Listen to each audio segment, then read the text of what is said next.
order the Tuesday, October 28th, 2025 regular council meeting to order. Just before we get into adoption of the agenda, Councillor McLean is joining us virtually. Good evening, Councillor McLean. Good evening, everyone. And we have under one of the delegations this evening, under 4.2, we'll have Rick Collins join us from Urban Systems virtually. So with that, looking council to bear with me to amend the agenda to include under new business 7.1 the report that's attached to the 4.2 delegation. We'll need to consider adoption or approval of that report, and I want to steer clear of a delegation making decisions at a delegation. So as amended.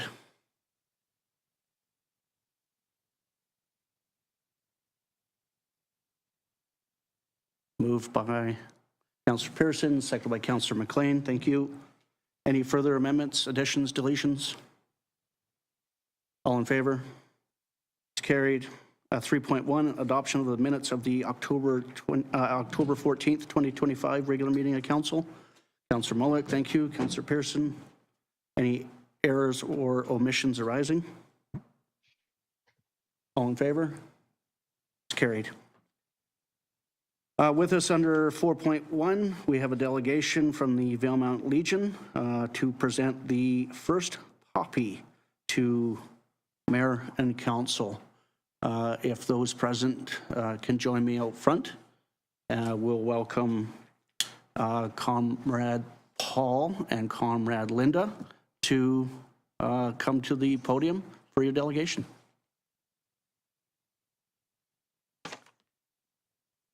Good evening, Mayor and Council. My name is Paul Johnson, Membership Chair, Branch 266, and this is Linda Goodell, Executive Committee Member.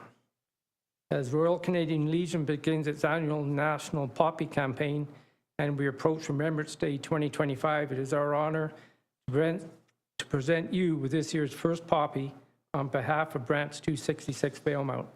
The bright red poppy is our visual pledge to never forget the sacrifices made for our freedom as Canadians. Poppies will be available to the public beginning October 31st in stores and businesses throughout the village. We will remember them. We will remember them.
What knife?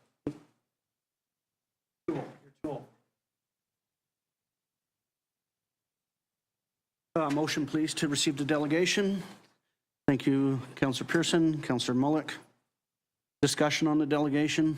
It's an honor for me to receive said poppy, and I look forward to wearing it with pride and attending the ceremonies on November the 11th.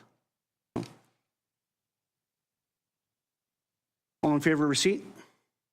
It's carried. Next up, under delegations 4.2, we have a presentation from Urban Systems on an asset management review report. I'd like to welcome Rick Collins of said urban systems, presenting their findings of the asset management plan. Mr. Collins, thank you. Hi, thank you very much. Normally I sit south of you in Kamloops, but right now I'm actually up in the district of Stewart, helping them with a few things. And I'm sitting in a car, actually, because the best Wi-Fi, in fact, the only good Wi-Fi in Stewart is actually at the district hall. So I'm sitting in their parking lot right now, because if I was in my hotel, the Wi-Fi is horrible, it wouldn't work. So I spent a little while today figuring out how to make this work as best as I could. So thank you for allowing me to present. This is the first presentation I've done in 28 years as a consultant from a car. So just to introduce myself, I'm an engineer from Urban Systems. I've worked with, I've lived in Kamloops for 28 years, and I've had the pleasure of working with a number of small municipalities, from Kamloops to Stewart in terms of size, and helping communities with capital projects, capital implementation, and capital planning. So what I will do is I will share my screen.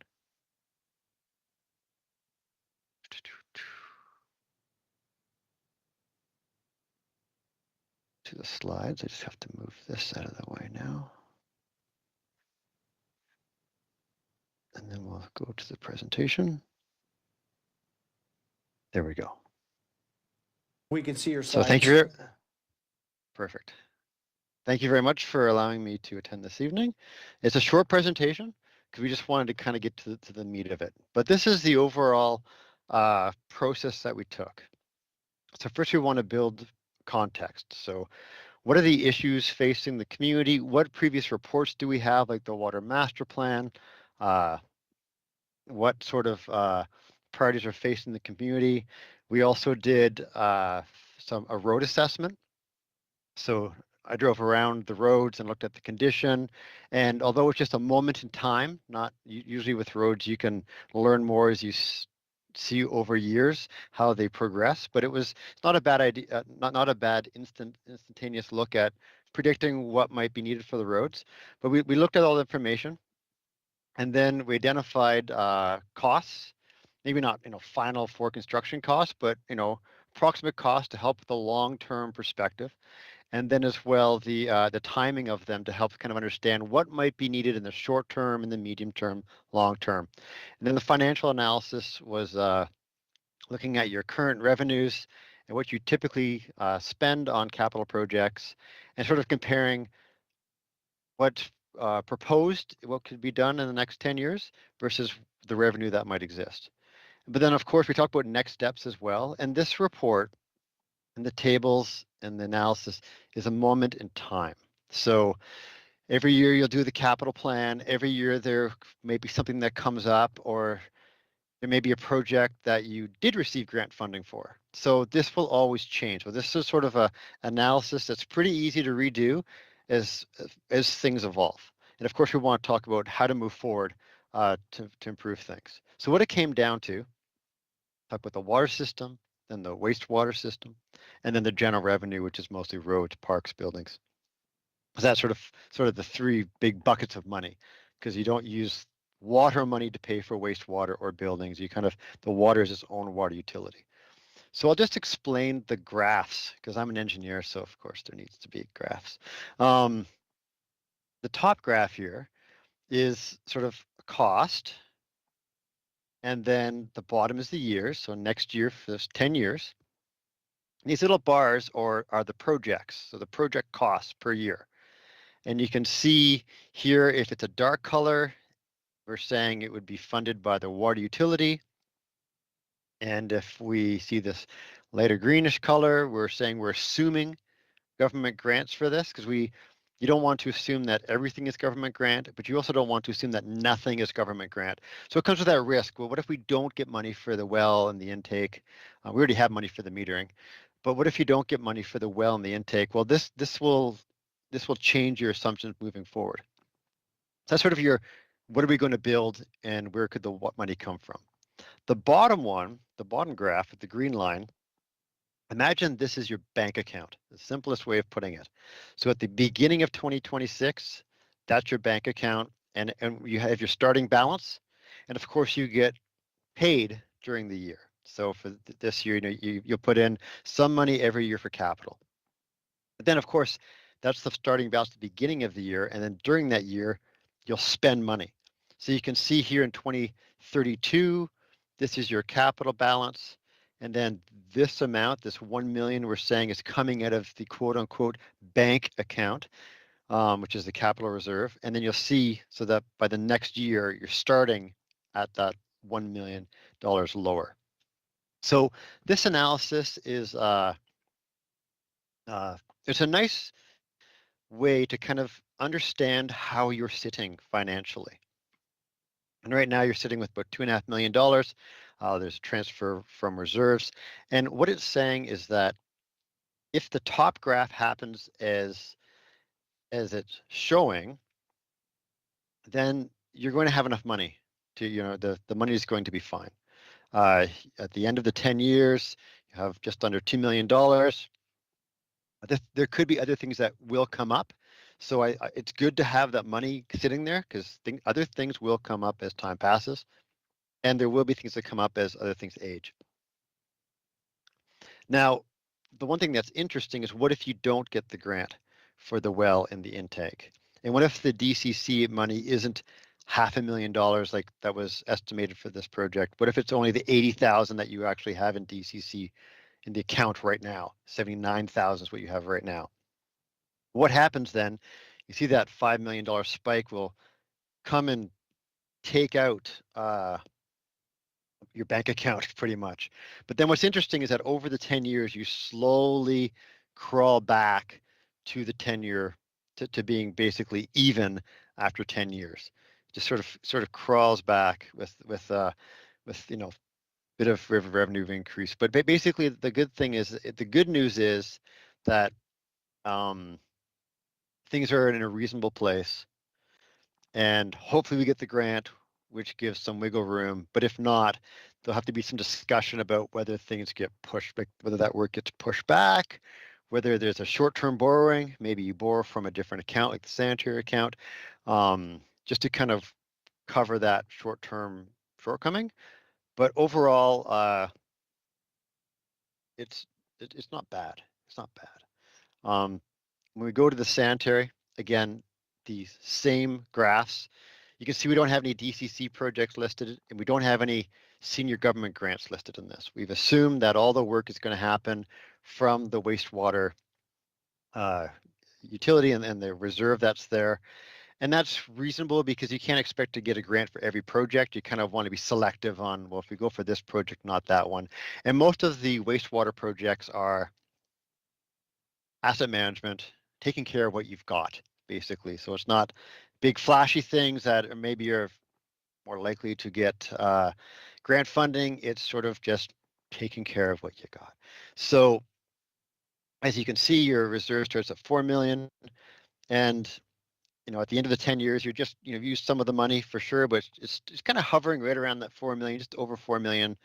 But again, that's great news. Again, I don't want to say, hey, you should lower rates because look, you have all this money in the bank, because that's not the way it works. As you do more work, the village does camera inspections of the pipes. As you uncover more things, a pump wears out unexpectedly. Things can cost more money as you go down the road. But overall, I would recommend that things are looking good for the wastewater system just the way they are.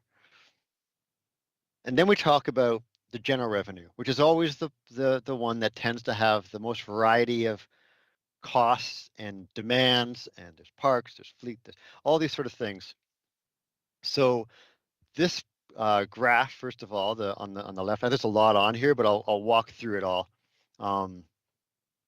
The graph on the top right here is the same graph as before. I broke out general revenue, transportation, and storm, which is just really no storm to really speak of. It's just transportation at this point. That's usually the one bucket when you think about work that's going to happen. And the other bucket is buildings, park, land improvements, those sort of things. And then, of course, we put in senior government grant. Here's that orange. We made a couple assumptions for some of the building improvements that could happen. One project is a big community center. We've put that outside of either it'll be happening through major capital grant, or it might happen outside the 10-year period. We don't want to put it in here because there's not a definite plan on what's going to happen yet, or the timing, and as well capital. Grants would be lovely to have for that. The one, big spike here is a public works yard, about $3 million there to do some improvements on there. And then you can see there's a little bit of road work, but then you'll see later on in the time, and I really want to spend a minute talking about this, is that when I drove through the town, a lot of your roads are in pretty good shape. And the staff's done a good job of crack sealing, which is such a good investment to make in your roads. It's like putting a patch on your roof before your roof leaks too much. So this 1.4 was an assumption of 8-10 years. So from the 8 years to the 14-year period, you might, just looking at your roads, I'm predicting that they might start to need some TLC, and some it might cost some big money, back out, like future. Not right now. Things are looking good. There's some roads to fix, and there's some things to patch, stuff like that. But in the future, roads decay over time. But it's not overly scientific how things are done. Predicting, the first year you do this, in 5 years, if you go and look at the roads again, you can compare and probably make more accurate prediction. But so we just put that out there just to kind of show this is what it could be. So then on the bottom, you can see two bank accounts. One is what we call the Capital Reserve Fund. It's $450,000 right now in there. I just left that one alone just for the sake of this graph, just it was easier. But you can see if we do what's on top of here, there's a significant deficit, $6 million. A big part is this $3 million here, and a big part is this part back here. So I said, well, let's just play some scenarios to see how bad, like this looks pretty depressing, honestly. So let's just see. Come on, how bad is it, Rick? So if you wanted to take care of that deficit, and so you'd start at the end of 10 years, your bank account would be basically zero, and you used all that 450 that was in the bank as well. Use that separate account, your savings account and your checking account. It'd be about a 10% per year tax rate increase, which is noteworthy. So we said, well, let's just look at it in a different way. So the next scenario is, what if we cut the road improvements in half? Because there will be some investments out there, but it might not be as big as that. So let's just do a sensitivity analysis. So we said, okay, cut them in half, and let's assume just 100% funding for the capital works yard, or maybe the works yard gets pushed out beyond the 10 years, or what is this more like less conservative model, I guess you could say. And it works out to 2% per year, total tax increase. And I said, okay, well, let's push the envelope even further, which is the same as this one up here, but you receive a community works fund, formerly called the gas tax money. Right now you receive about $115,000 every year. In our scenario, we assume that was going to end in 3 years. So in scenario 1 and 2, we've assumed that that's not going to be there. But we said, well, maybe it might proceed. Who knows? There's no agreement in place. Gas tax change, things are changing. But what happens if we go for scenario 2? It continues on till the end of this 2035 calendar year. And then what's the comfort level? Is it 10% per year? Some of the road stuff, and I'm not saying push it out because they get worse. It's like, actually, maybe they are in better shape than we think. Do we want to assume we can push out some of the roads, and maybe we aren't going to do much on the public works there unless we get a grant? But you're still looking at 2% per year just for capital. And this is in current dollars too. So if you have inflation, which is 2% per year, which is perhaps what it might be in coming years. It's been quite aggressive in the last few years, but things kind of settle down. Excuse me. then perhaps it might get down to 2% per year plus inflation. Or do you say, you know what, we're going to play the scenario which is not conservative at all, and assume that we're going to get grants, we're going to do less road work, and assume that that gas tax is going to continue on. So the key is you don't need to make that decision today or this year. It's a matter of but do you want to start making small steps? Do you want to say, no, 2% earned today is a lot more valuable than 2% that you start raising 3 or 4 years from now? Because you've had that chance to get a little bit, that 2% every year that that 2% even once helps give a little bit more money to the bank account so that this line doesn't go lower. So again, the water is, in okay conditions, especially if you get that grant. The wastewater is in a financially great position, assuming everything goes on as planned. And so the real discussion is about the general revenue side. So just next steps, last slide. So first thing is make improvements to the infrastructure inventory. So, as we went through stuff, there's some information gaps and improving some of your GIS, basically your mapping information that's about your infrastructure. Can you do assess the condition of assets over time? Because, what the condition is will dictate what you have to invest to keep it at the level of service you want to provide for your citizens. So that'll help inform those graphs over time. Anticipate changes over about increased funding levels is the discussion. So one way of increasing funding levels is to secure grants. So obviously you've already made application for the water intake and the wells. So we'll hear back from that in after Christmas. I'm sure it'll be maybe hopefully before the snow melts. And you already secured the grant money for the meters. So, but just still be proactive. Make sure a report like this report is a great thing to include in a grant application. Look, we're doing our capital planning. We're doing our proactive planning. So make use of that. And of course, consider what the increases could be for dealing with those shortcomings. And then stakeholder engagement is, of course, engaging with senior government because you're looking for money. It's always an important thing when you're lobbying. And also, letting the public know so that if you're looking at having a tax increase in the future, they'll understand why. It's not, just because we want one. It's because we've done some homework.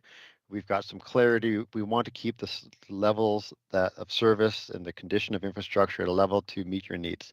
So just have that communication. And you go. So I'll stop there. If there's any questions or comments, I'm available.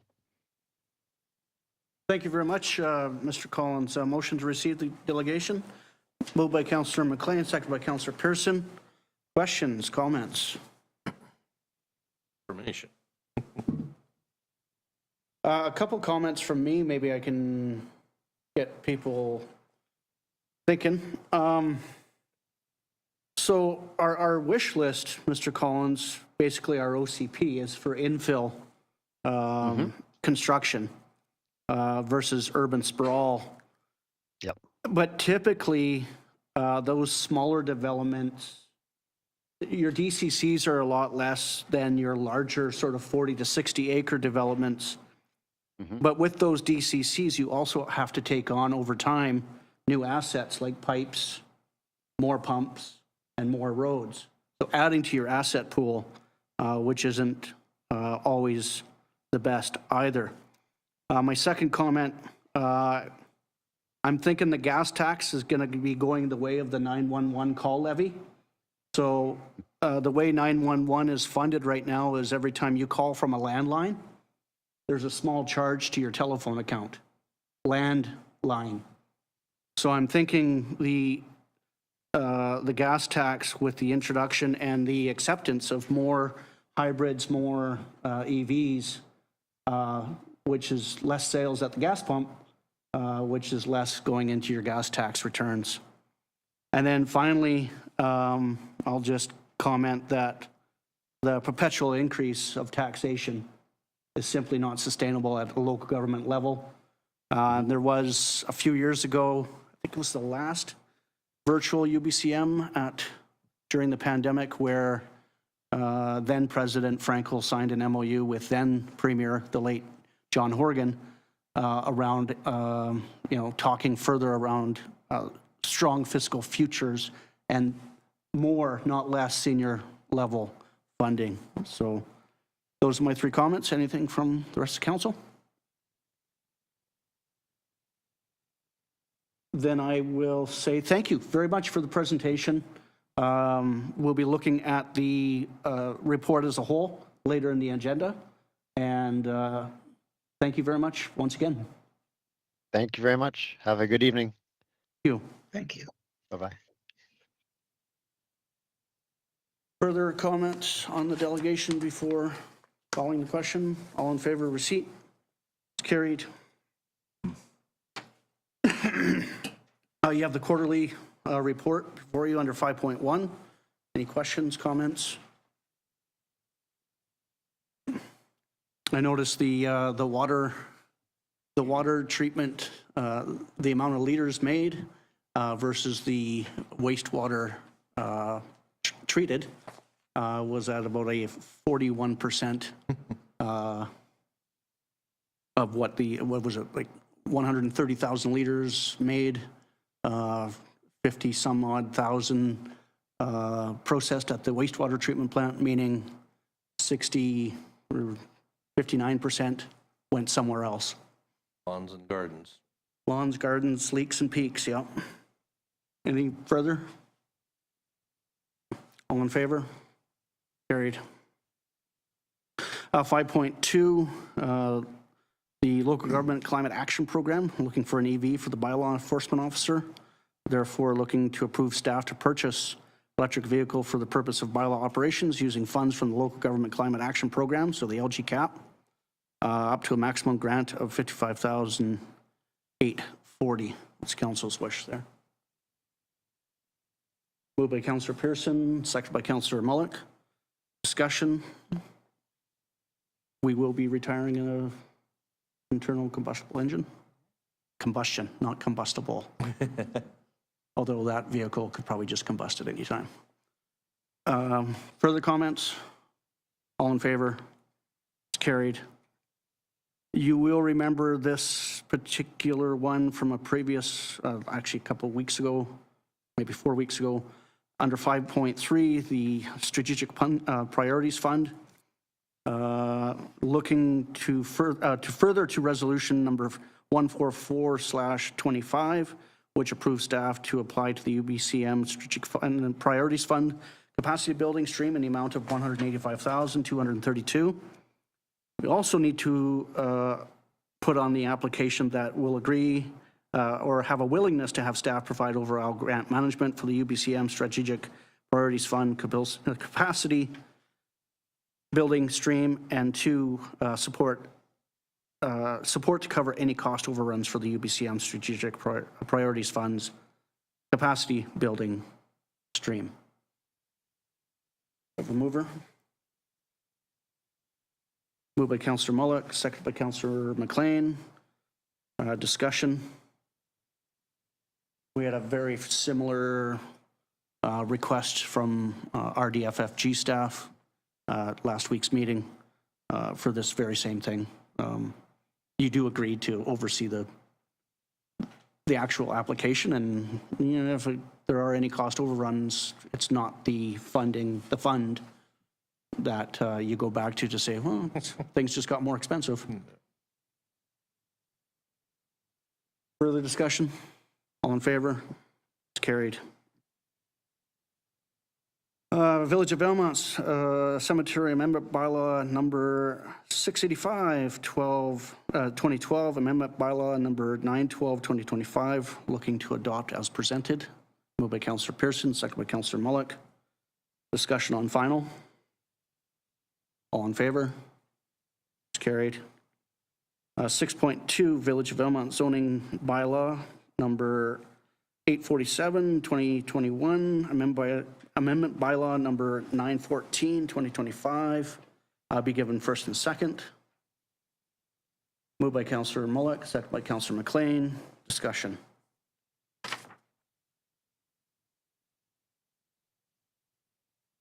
All in favor?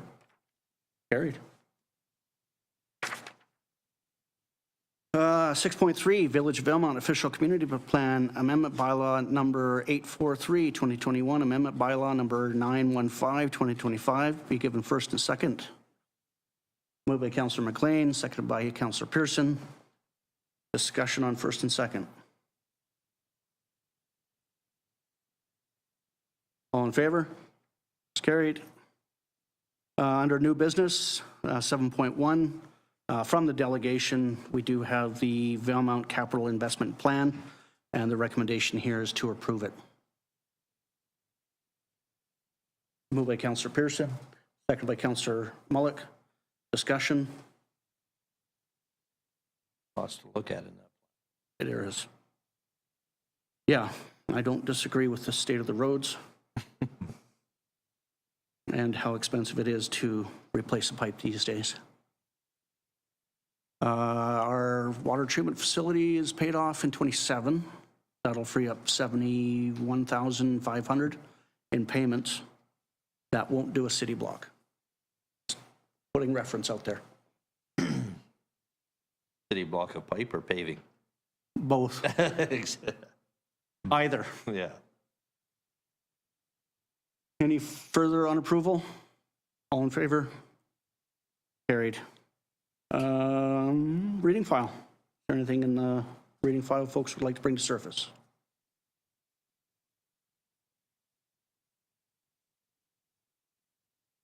Thank you for the minutes for the First Nation Village of Valemount Working Group, June 2nd. I note from those minutes that minutes will be getting back to each other's organization within days, not weeks, months. Is there anything we can do to build capacity from that, is my question. Okay. Just takes time. Gotcha. Anything further in the reading file?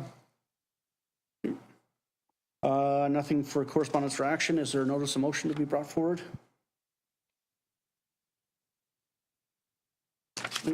Yeah.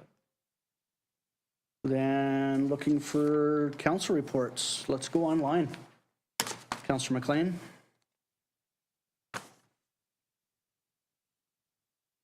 Okay, this time I only had one thing, and that was October 15th. I attended the regularly scheduled meeting of the Valemount Community Forest. That was it.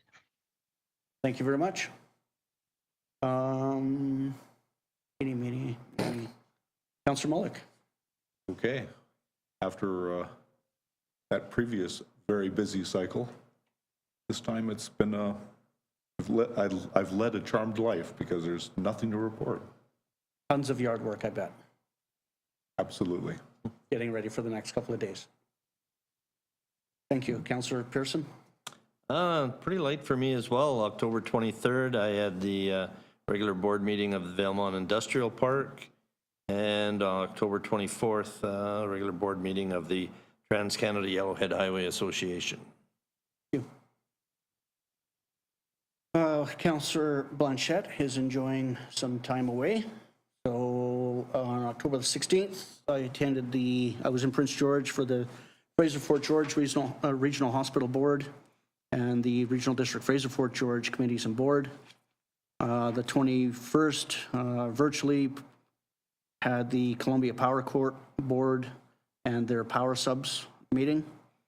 And then the 22nd to 24th, I had the privilege of being invited to Kitimat by the Nation to Nation events, started by a counselor, now a counselor, but it's the 9th annual Nations to Nation Forum.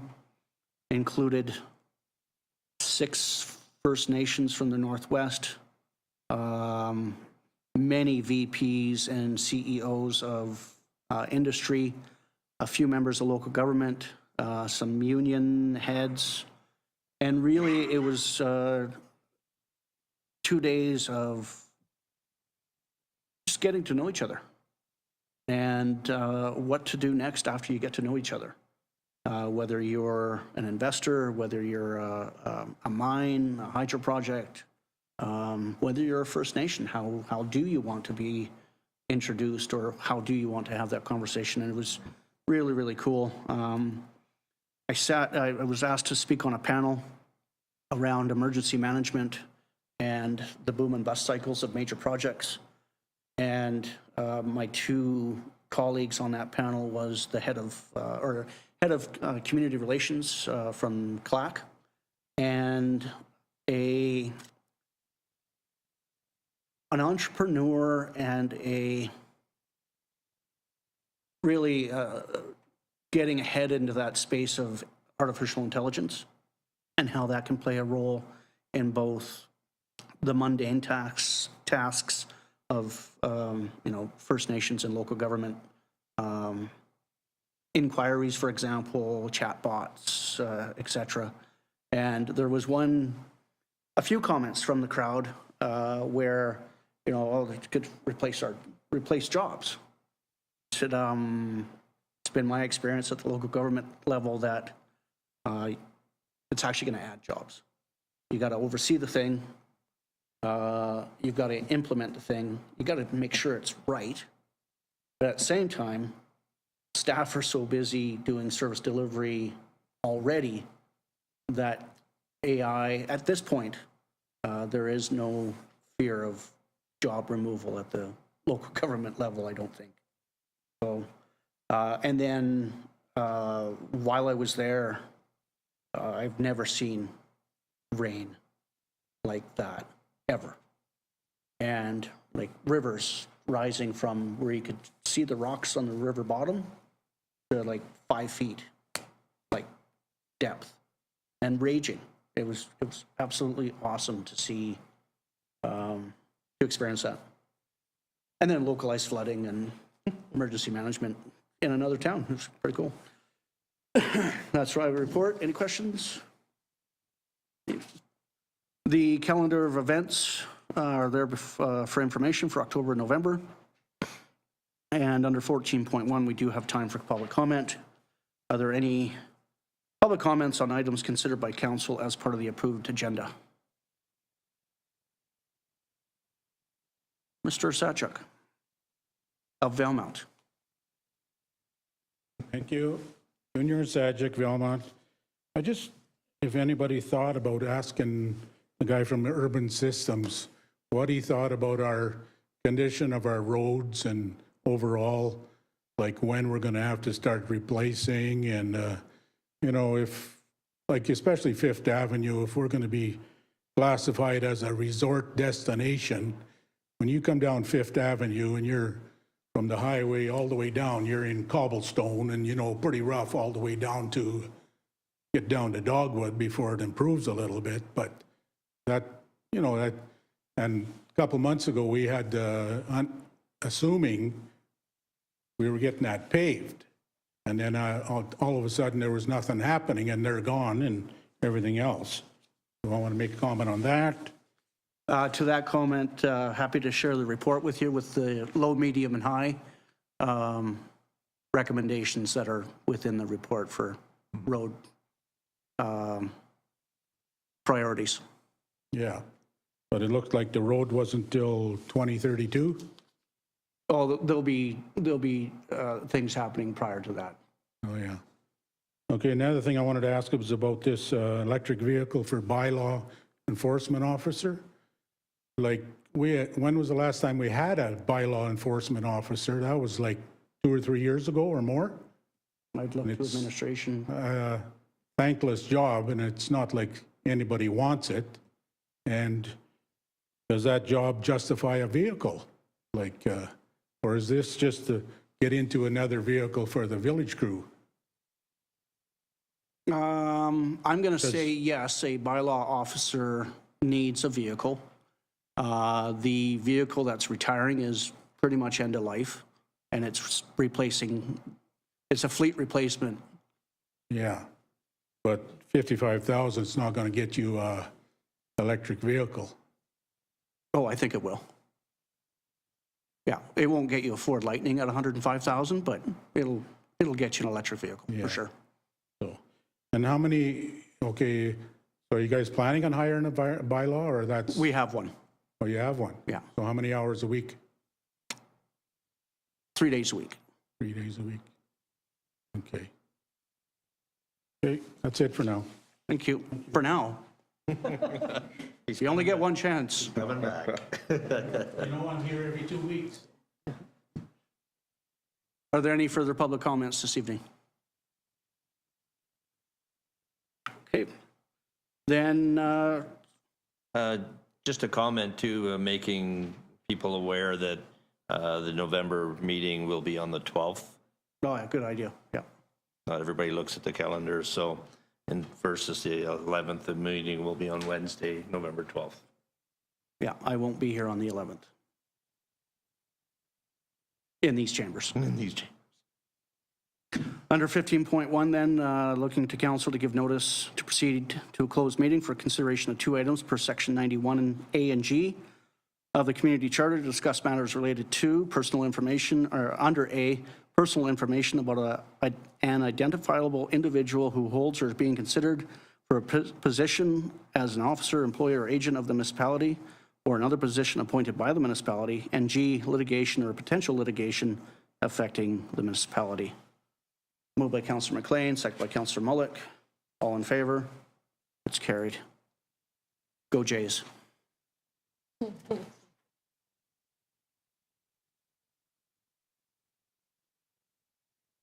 This is where I take my leave, correct? Is that out?